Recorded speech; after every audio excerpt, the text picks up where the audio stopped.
សម្រាប់គូទី21បាទគូទី21និង22នឹងបកាត់បកើគ្នាទេខុសគ្នាតែ30 40ម៉ែត្រទេ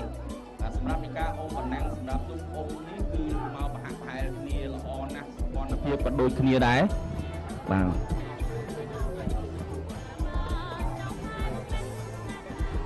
ចាបងប្អូនជំរាបរាប់អានឥឡូវទូគូទី21សម្បូរចាសាគរមនីវ៉ាន់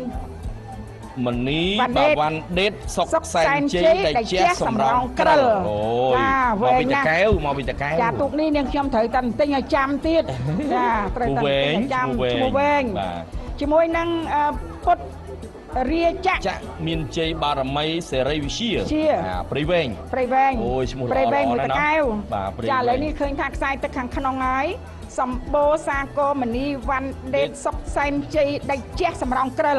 ចាកំពុងនាំមុខហើយបងប្អូនបាទមកនាំមុខហើយនៅអង្គរបរិយទូកនេះមកពីអង្គរបរិយតកែវចាអង្គរបរិយតកែវកំពុងនាំមុខឥឡូវនាំមុខហើយបាទឯកសណ្ឋានឲ្យតែពណ៌ផ្ទៃមេឃអញ្ចឹងភាគច្រើនតកែវបាទចា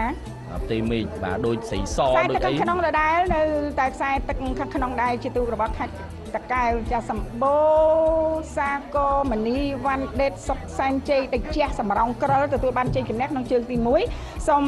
ចាប់ផ្ដើមជាបន្ត